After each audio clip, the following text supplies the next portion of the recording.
There is a breed of daredevil like no other. They eat fear for breakfast and have lunch with danger. They mix art and science with metal and flesh. Free flight with broken bones. They are the few, the proud, and the insane.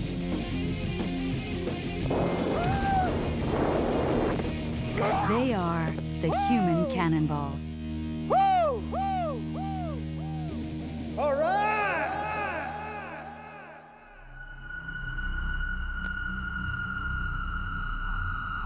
I don't remember that whole day. I don't remember like a week after that. It was weird because I really overshot by a lot, you know, and there's no way really to figure it out. I don't know how I missed. Hermes Zamperla is a human cannonball. Until February 2002, he made a living in one of the strangest ways possible. It's the only job where you get fired every day. As soon as the countdown starts, in the barrel you take one deep breath and you tighten every muscle in your body. Next thing you know, I mean, within a second from there, you're already like 30, 40 feet out there. I mean, you feel like Superman when you're flying. Zamperla is not the only one with superhero tendencies. Humans have been firing themselves out of cannons for 130 years. It's an act that is part science, part art, and part insanity. At first glance, it may seem simple enough. A cannon, a fearless round of human ammunition, and a big bang. But there's much more to it than meets the eye. A human cannonball must be part daredevil and part mathematician, as they measure a dozen different factors and calculate an accurate and safe flight path. There's a lot of things involved in a cannon shot, and a lot of things that can go wrong. It's been estimated that of the 52 people ever to have attempted a cannon shot, 30 have died. That's a 60% fatality rate. And 100% get injured at some point.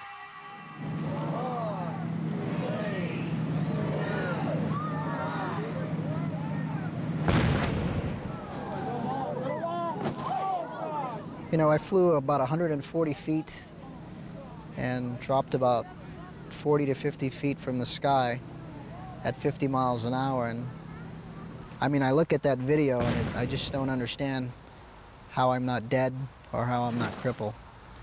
I don't understand it. Zamperla was rushed to Tampa General Hospital in critical condition.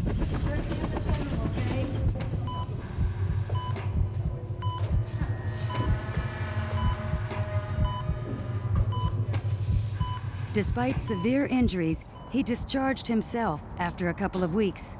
But he must still visit his pain manager every month to receive ongoing treatment. Whenever you see the forces that are applied to the human body upon ejection out of a cannon, those are not the typical forces we were built to deal with. I have seen what they can do to the human body, and it's not pretty. Still some tenderness in here? Yes, very much. He had these herniated discs in his neck. He had spinal cord damage. The blood vessels in his brain had sustained enough trauma from the initial injury that they had ruptured and bled into his brain. He had lived through all of this. There are weaknesses throughout his spine because of the initial injury. When you look at the impact, it's very difficult to explain this in medical terms. It's been a miracle that Mr. Zamperla is walking, breathing, talking to us, as well as being able to function at the level that he functions at on a day-to-day basis. I would say lottery winners don't have half the luck that he has. Zamperla seemed determined to keep pushing his luck. To the amazement of friends and family, he declared his cannonballing days were far from over. Mr. Zamperla came to me about, I guess, 8 months after the injury and asked me if it would be okay with me if he got shot out of a cannon again. And I felt that that was utterly ridiculous. So I did my shot, and it was a good shot. It was 140 feet. It was extremely ill-advised to attempt such a feat.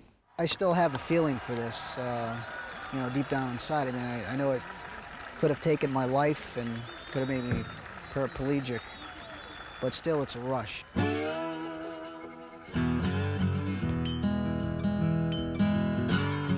And a certain kind of person is driven to seek out the same thrill. 17-year-old Russell Smith is preparing for a very big moment. In a few hours, these stakes and ropes will save his life. The net they support will catch Russell after he fires out of a cannon for the very first time. Russell's dad, Dave, has no problem with the stunt because he's a cannonballer too. He'll be doing probably 70, maybe 80-foot shot, right around in there, and it'll be his first time. In fact, most of Russell's family are professional human cannonballs. Brother Dave Jr. and sister Jennifer have been here before. As their little brother learns the ropes, the Smiths are all there to help out. Under Dad's watchful eye, every detail of the stunt is checked and double-checked. This is no family game on the driveway. If the net is set up too soft, Russell could hit the ground. Too tight, and he will rebound off the net and onto the gravel. Well, it's as careful as we can make it every time. You know, as soon as you start getting careless or that'll do type of an attitude, you're asking for trouble with these things. You know, close enough is a word I try not to think in those terms, you know. Let's get it right. Earlier in the day, Dave gave the cannon a test run.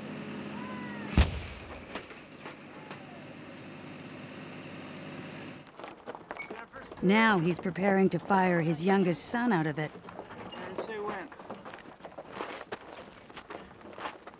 Hey, slow down. Please don't run me over.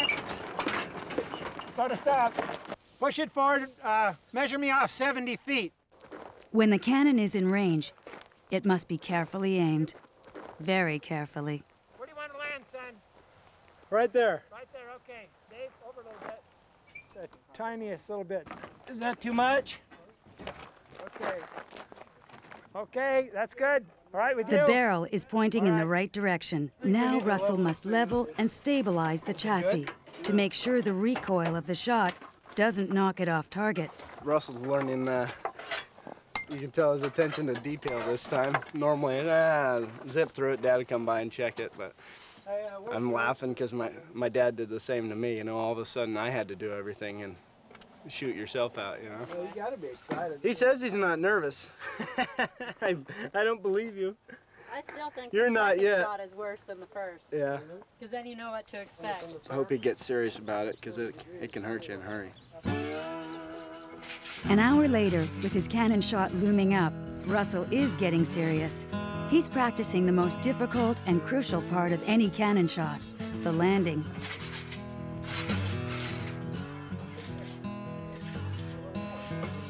If you land like this too much and stay like that, then you're going to be bouncing the nose on the knees, you know? Do I want to land with my feet bent then? I mean, my legs bent? Well, they'll be bent if they need to be bent. Your body will know that. You won't be able to think about all these things. You think net, you're back. The rest of it will be automatic. You won't be able to figure it out. You haven't got time. Russell is not only following in his father's steps, he's wearing his costume as well. I think this is your jersey. This goes over. Good. Look like a bona fide human cannonball. Let's go weigh ya. Human cannonballs are as weight-conscious as your average supermodel. But this isn't vanity. Russell's weight will determine how much power is put into the shot and how far he will fire. Not gonna have anything drastic. Most serious cannonball accidents occur because of a mistake in power, not aim. We'll be fine. How about you? I feel great. I am going to do this professionally. This is what I want to do. Take a little courage, get used to it a little bit, but yeah, this is what I want to do. You'll feel the net touch, you know, it's just like you feel the net touch and then just sit into it a little bit. Let your feet come up. Okay. But you'll be all right. Lean back. Keep your head back when you hit. I just know what he's doing inside, and you feel for him because it is such a scary thing your first time. After all the practice and advice from his cannonballing kin, there's only one thing left to do. It's time to get psyched. The most important thing he's got to remember is to keep his head, you know? Just don't let, because it's a scary place. Being inside of a 35-foot-long cannon, it's a scary place, and he's got to think.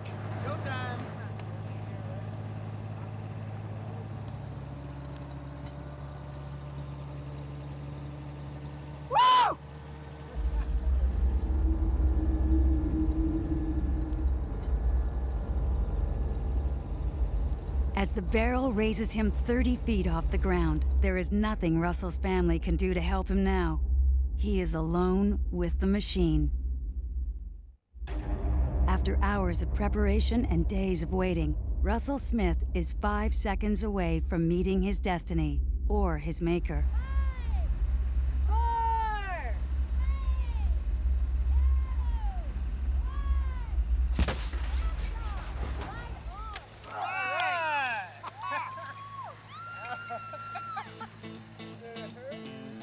5, 4. Oh my freaking God. You all right? Yeah. Beautiful, how's this? That thing goes so freaking fast. What in the? What? Can you say that on TV? Heck no! There's no pressure on you, but it's just moving so fast, and then all of a sudden you're just hanging in the air, and you come and hit the net. Russell has survived his initiation and joined his brother and sister in the family obsession. That was awesome. You're getting big, man.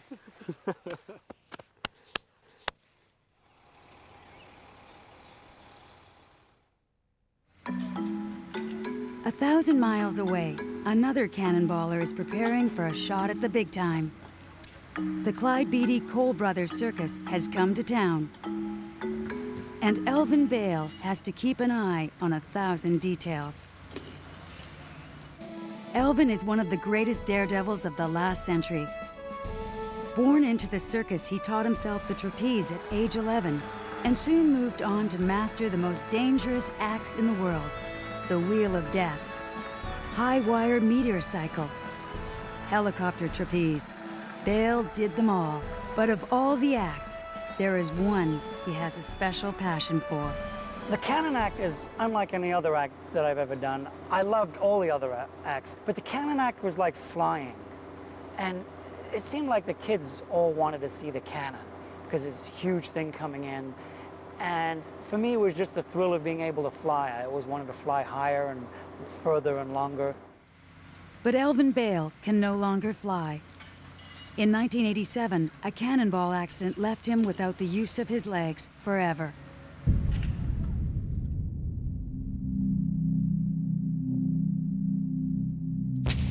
The second I came out of the barrel, I knew that I was going too fast and I was going too high.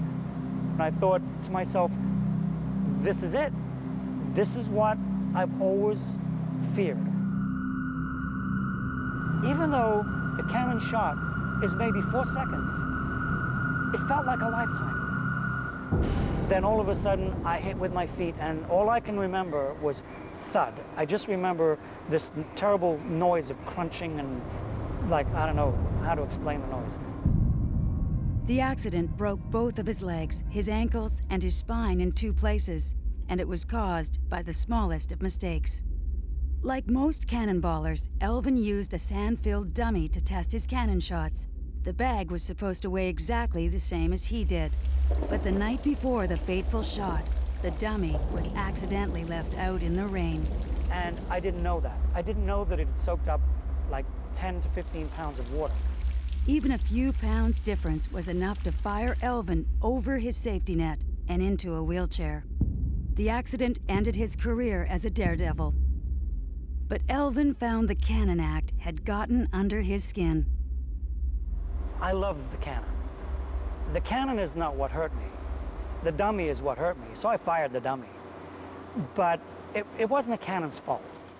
A few months after the accident, and unable to turn away from the act that had almost killed him, Elvin began to teach other people how to be human cannonballs. Okay, what I want you to do is clear your mind of everything.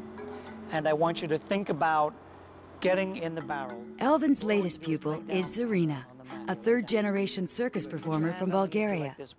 She was a gymnast and trapeze artist, but now she has a much bigger challenge to master. The first thing that I do with most people that I've trained is what I call ground school. That's after they've seen some videos of the cannon and after they've decided that they really want to do it. Then I start with this ground school, which is basically pretty simple. You lay the person down and you show them how to hold their body and what position to be in when they take the initial hit. I think that's one of the most important things in the cannon is learning to take that hit and to be in the correct position. 4, 3, 2, 1, fire, click. You can get shot out of the cannon and just kind of look like a salami coming out. No, too soon. Wait for the click. And then what I want you to do is put a little more effort in it.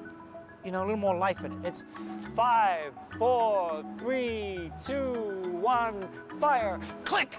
You can tell who's been trained by Elvin Bale because they fly beautiful. Put some oomph in it, not like this.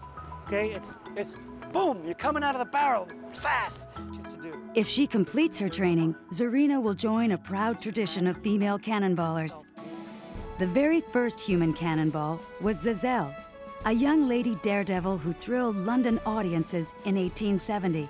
Zazelle was shot from a spring-loaded cannon onto a trapeze and then dropped down onto a net. But the device was crude and dangerous, and after several performers died trying to copy her, the human cannonball act almost disappeared forever. Today, it has returned with a vengeance.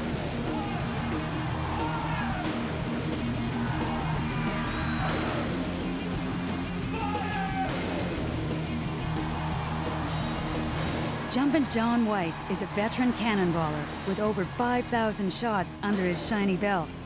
He performs with the Ringling Brothers' 132nd edition show and is the only performer ever to fly over every major arena in the U.S. twice. But he knows there is no such thing as a risk-free shot. The launch, if you're not ready, it's like getting punched in the kidneys. It takes your breath away. If you're not ready, as far as locked, your jaw and your body, you can hit your face inside the capsule and break your nose or your chin. Your teeth aren't locked together, you can break your teeth. If your knees aren't locked, your knees can buckle. And then when you come out, by the time you realize what's going on, because you just basically were in a car accident. That's what it feels like. You know, when you're not ready, it's like, whoa, you know. What's going on? By the time you realize what's going on, you have very little time to react. John's wife, Laura, has no problem with him firing out of a cannon every day because she's the one who pulls the trigger. I have the toughest part. He just has to, like, slide in there, fly out, like, yada, yada, yada, big deal, right? I have the most stressful part. Yeah, I mean, you know, you want somebody that you can rely on, trust, and has your best interest at heart. Absolutely. And, she certainly does, unless I argue with her. Then. Yeah. She happens to press that button a little early. A little late. On the road, it's a family affair, but the Weisses leave cannon talk strictly at work. We leave, you know, we leave work behind and we have our family life. But when we're at work, we're 100% committed to the act, you know, and to each other. Right. We have to be because it's, you know, it is a life-threatening, death-defying act. So we are 100% concentrating on it, you know, at the moment. But no, I don't like go through the day thinking, oh, my husband gets shot out of a cannon.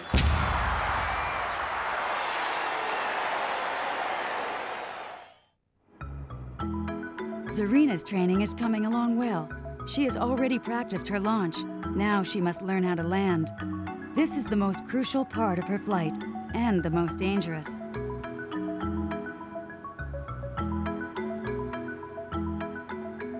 right now what's the most important is that you get over.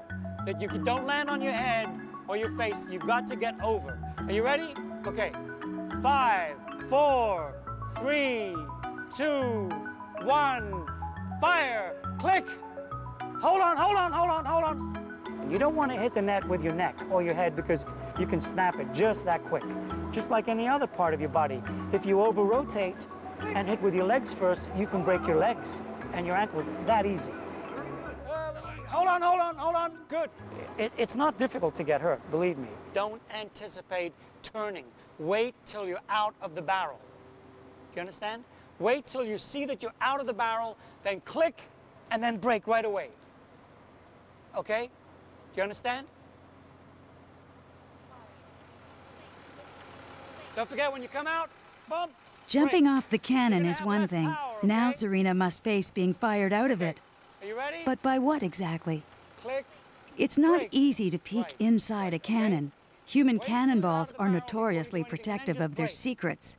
But it is possible to work out a few details. For a start, it's not a real cannon. The cannonball is not blasted out by explosives. The bang and cloud of smoke are just a stage effect. Inside the cannon barrel is another cylinder open at one end like a shell cartridge. The person fits tightly inside this capsule, which sits on top of a piston. When the cannon is triggered, compressed air or hydraulics push it forward at hundreds of miles per hour. The capsule stops at the end of the barrel. The passenger doesn't.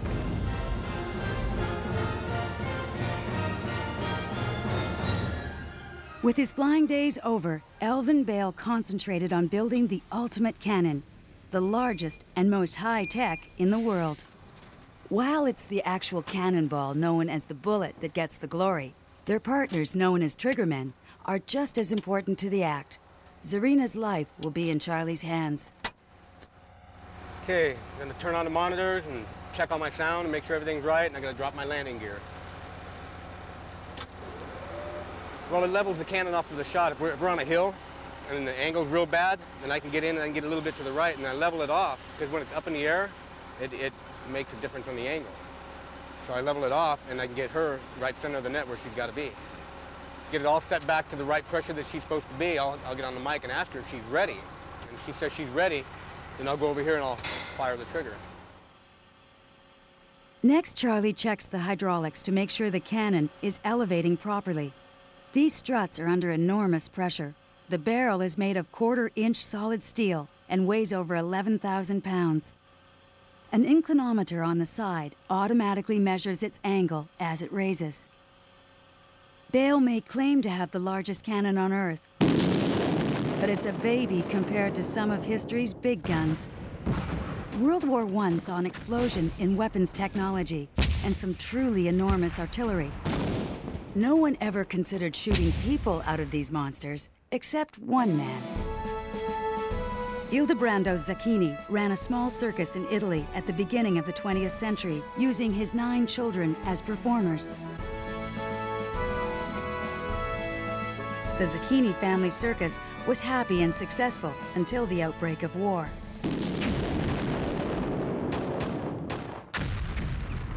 As the conflict bogged down and millions died, Ildebrando approached the Italian government with a radical idea.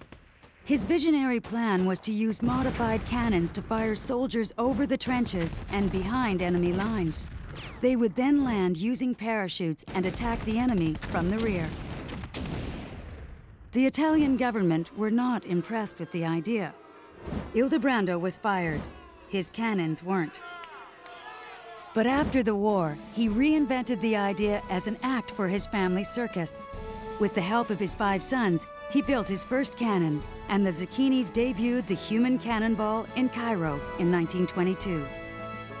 Over the next few years, the Zacchini Cannon Act became the toast of Europe. Their success soon attracted American circus baron John Ringling, who persuaded the entire family to move to America.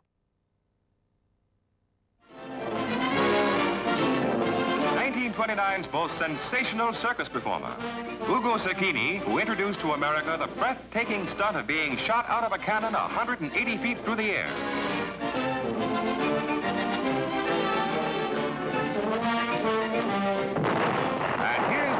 received such tremendous acclaim from press and public, the operation of which is a family secret.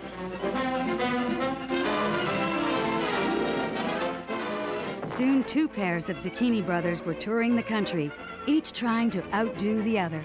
The signal is given, and out pops the gentleman at a mere 70 miles per hour.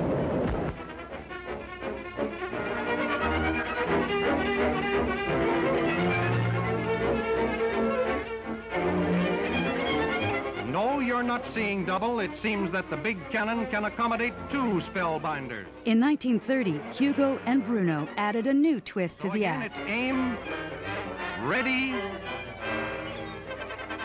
fire. And it's a double header to make your hair stand up straight.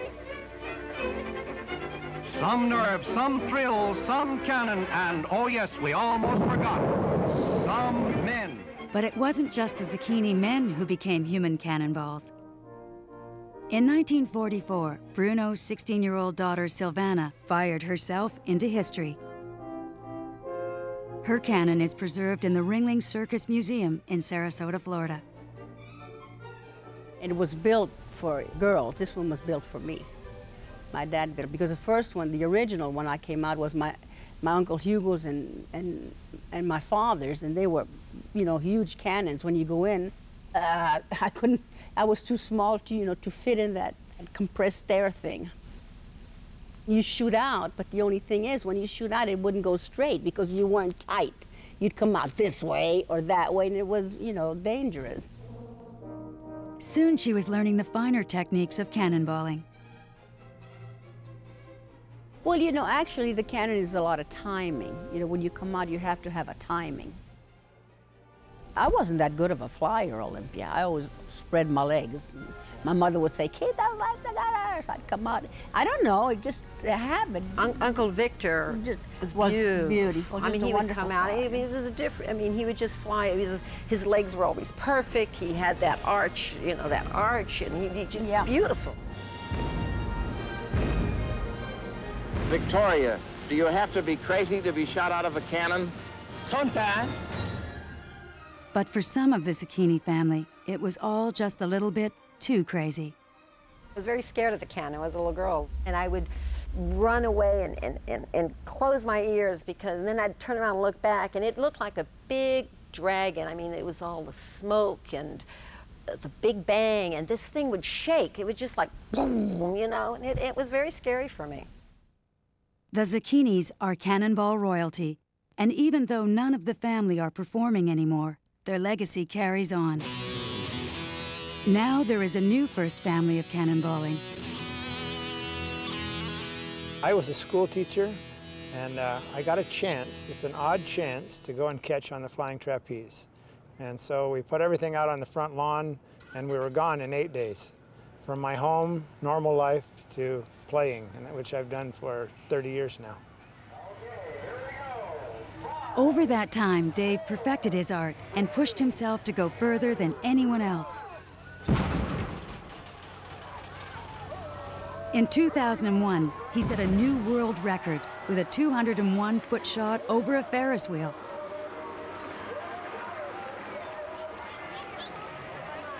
For his amazed spectators and fans, it can be a life-changing experience. You know, for a minute there, we're important to them. I've signed Bibles, old ladies' Bibles. I had little kids come up and hug my leg and look me in the eye and tell me, I love you. And of course, a majority of them wonder whether you're all there between the ears, you know, of course, with what you're doing. But they say it in a nice way. I don't think I would do it. Enjoyed seeing it, but... Dave Smith Jr. was quick to follow in his father's footsteps. I don't just want to get from the cannon to the net. I want to do it with a little bit of style and all.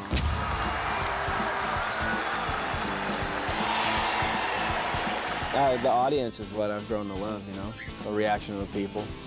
And, you know, it feels good when people come up and pat you on the back for doing a good job at the end of your day's work. So I really like the job. I think there's going to be a point when I can't do this anymore. Hopefully that's a long time from now because I'm having a blast. Little sister Jennifer took a while to master her fear of the cannon. First shot wasn't nearly as frightening for me as my second. I was too scared to pay attention to what I needed to do. So it really shocked me, and it was quite uncomfortable. And so I talked with my dad for a long, long time, and he said, well, you're just gonna have to think through it.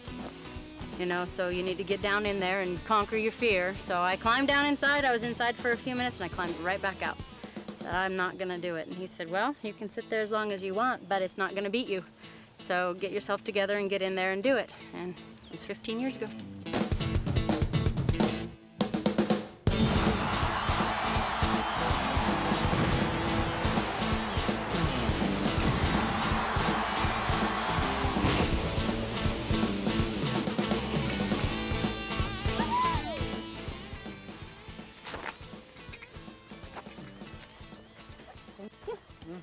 Oh, happy that's over.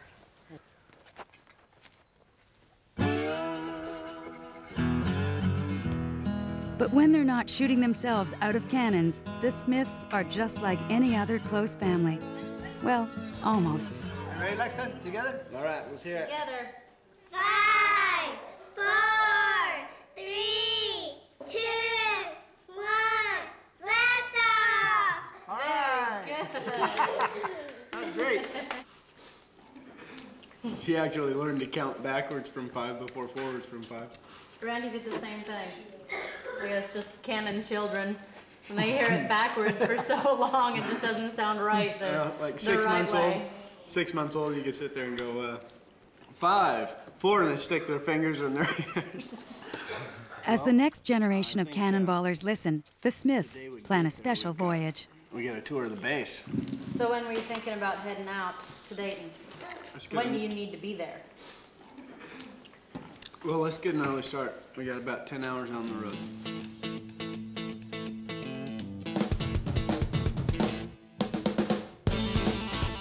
The Smiths may spend most of their lives on the highway, but this is no ordinary trip.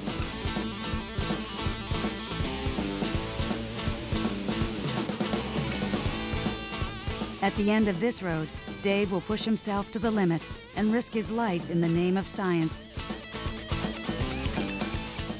I don't like having boundaries. I like to keep stretching it as much as I can and see how far I can take this in my time as a human cannonball.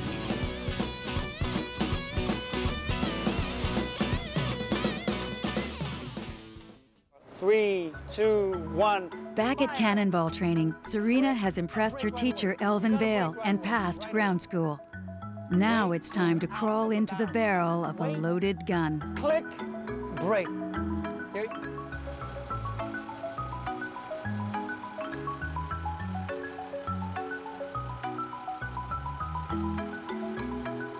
Okay.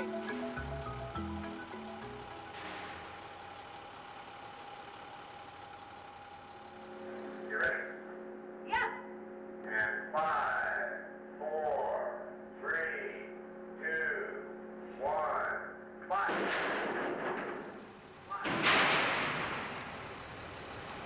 Wow. Good thing you held on. That was... Zarina and Elvin are stoked. She nailed the shot perfectly. You saw the net, and then you broke. I don't do click. But it's great. I was amazed that you got over that quick. That was great, because you're not used to that. That's great. You haven't done that. It's good. Scary, though. Scary. But as other cannonballers have warned, it's the second shot that can be the problem. You okay? You okay? What happened? This time, things did not go so well. Zarina didn't tense up properly inside the capsule, and her body was hammered by the piston's impact. She exited the barrel badly and hit the net bruisingly hard.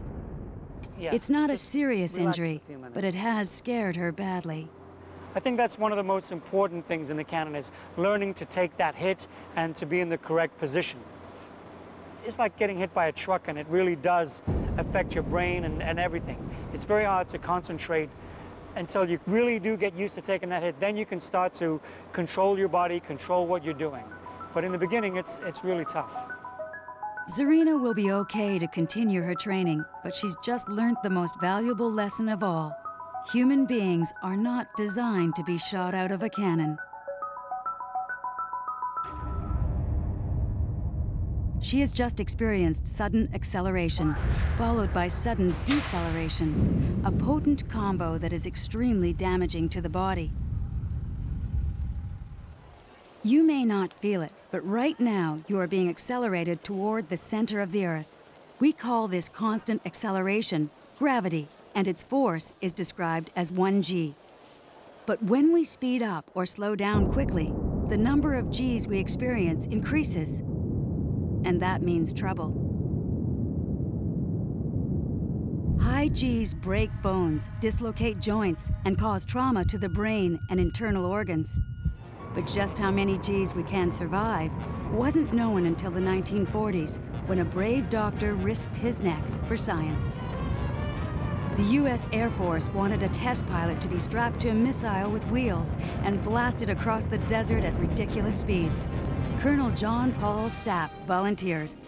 He was so dedicated, in fact, that it was reported that before that high G test, he literally practiced moving around his house blindfolded because he felt for sure that he would lose his sight due to severe retinal detachment after that test. 4 strong nylon belts lash him to the seat for the never-before-attempted ride. His helmet is firmly fastened so that the fiercely screaming wind will not break his neck. The rocket sled propelled Stapp down the rails at a whopping 632 miles per hour, faster than a Colt 45 bullet, and a new land speed record. And during the shatteringly fast stop, he set another record. He pulled 45 Gs, the highest anyone had ever endured on purpose. As he had feared, Stapp suffered retinal damage and was blind for several days. But his death-defying stunt provided vital data about the effects of high Gs on the body. Stapp's legacy is carried on at the Wright-Patterson Air Force Base in Ohio, training ground for many of the world's top pilots and astronauts.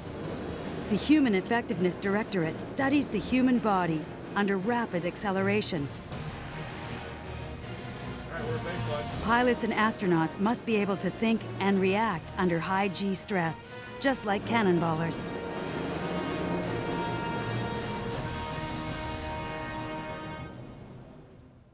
In fact, when NASA were first looking for astronauts in the 1950s, they considered recruiting human cannonballs. Because of their high tolerance to G-forces, it was thought they may have the right stuff. 50 years later, the cannonballers have arrived.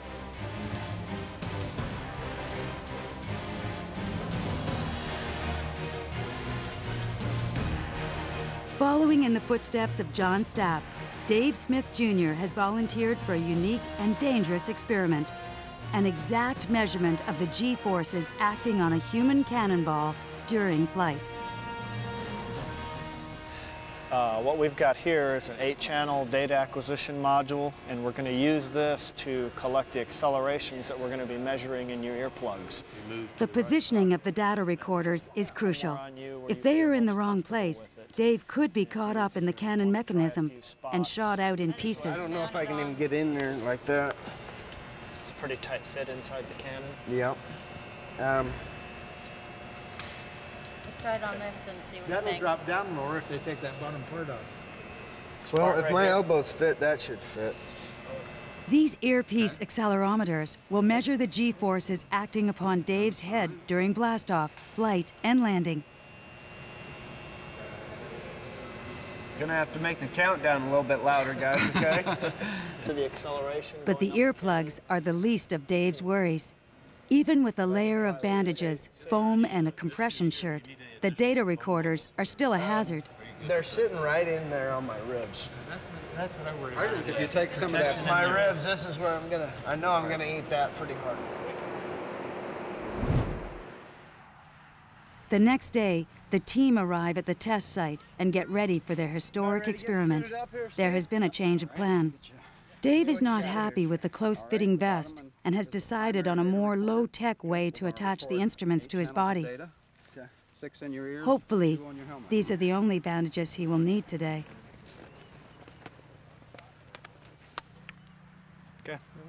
The team run a quick systems check, and Dave is good to go. the human cannonball is wired and ready for takeoff.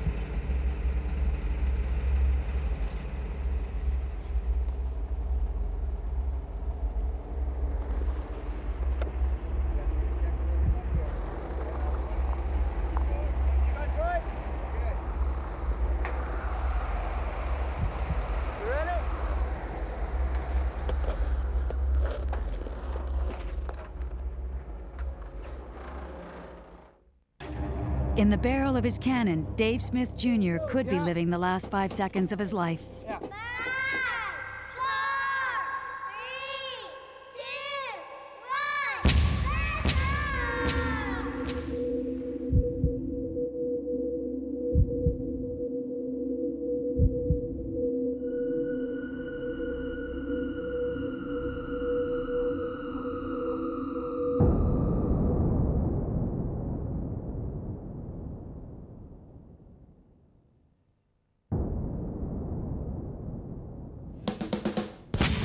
Dave shoots himself an incredible 170 feet. Only a few people in history have ever gone this far, and none of them with an instrument pack strapped to their gut. That felt huge. I think we'll get some good numbers off that one, maybe.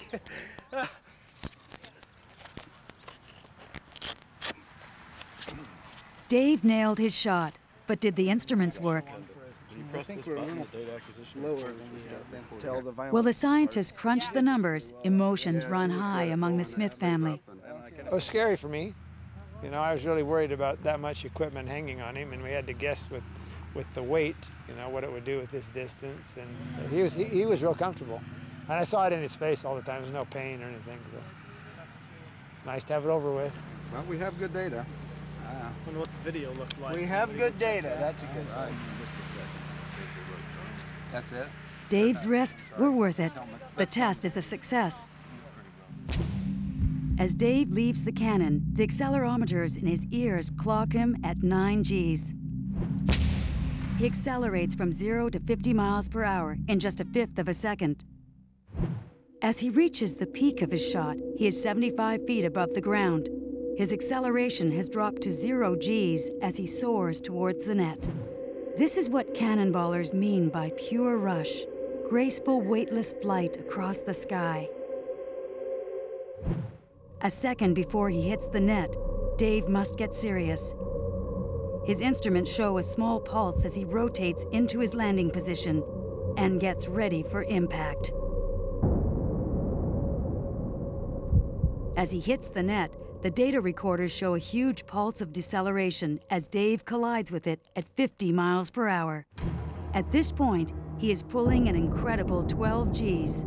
The force of this impact surprises both scientists and cannonballers. I didn't realize there was that much force involved, that many Gs involved coming into that net.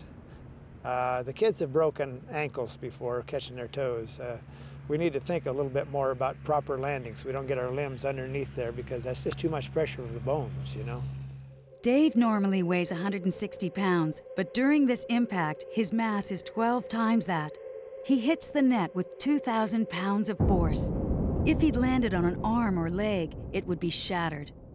If he landed on his neck, he would be dead. The test results confirmed what cannonballers have always suspected. The most dangerous and forceful part of a shot is not being fired from the cannon. It's landing in the so-called safety net.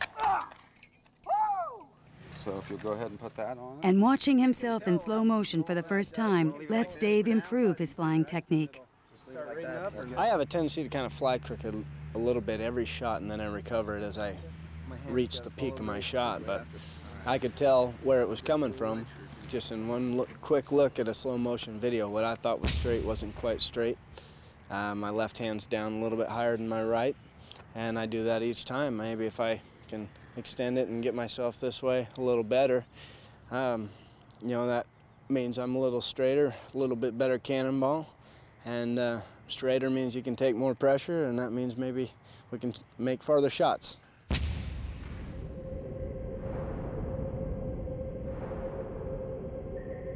The groundbreaking experiment has given the green light to the Smiths to go further than ever before and keep breaking records. I've done 201 feet over a Ferris wheel. And before my hands and my eyes go with old age, I want to make a 300-footers for my kids. They'll have to figure out how to land it, you know, because I don't think the nets are going to work at that distance, but I'm sure they could do it. They're either very brave, a little crazy, or somewhere in between. But there's no denying human cannonballs are a legendary breed. Zarina is about to become part of the legend. After a month of training, her big day has arrived. Honey, can you come down on that side? You happy with that? With the help of teacher Elvin Bale and triggerman Charlie, she sets up for her first professional shot as a human cannonball.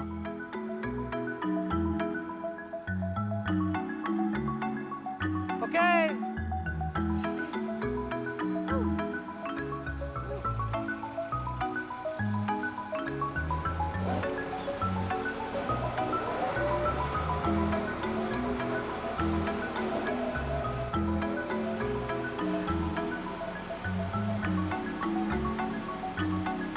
Finally, the cannon is good to go. It's now up to Zarina to prepare herself mentally. Out of the barrel, then click, and then break right away. 1, fire! This is the ultimate rush. You know, you can try to explain it all you want, but when you're doing it and it's inside your head and it's your own little feeling of satisfaction and rush, you know, it's hard to really explain. It's a really good feeling when when everything goes perfect. It is kind of an addiction. I think it's an addiction to success. It's an addiction to, my addiction is the response of the people. I love to do things that make people happy. And this is something I can do. I can't do very much to make people happy, but I can do this, and I love that. If I could get in that cannon, I'd get in it right now and get shot out of it. I love it. I would love to be performing. I miss it terribly. You know, a lot of times before they see the shot, people come up and they, oh man, that'd be really great. I'd like to do that. That's cool. After the shot, they're like, oh my goodness, what in the world possesses you to do this? That's the craziest thing I've ever seen. The people that do the cannon acts, I have so much respect for. And I look up to every person doing the act. And we, in this society, should be thankful for the people that dedicate their life to this act and keep it alive and exciting. And I'm just glad to be a part of that. Cannon act, people would come and see it from all over and wait for it. I mean, you know, a human being shot out of a cannon, you know. As the show begins, the crowd is thrilled and entertained by a full range of daredevil acts. But there is one act they have all been waiting to see. For Zarina, all her training, fear, and hard work have led to this moment.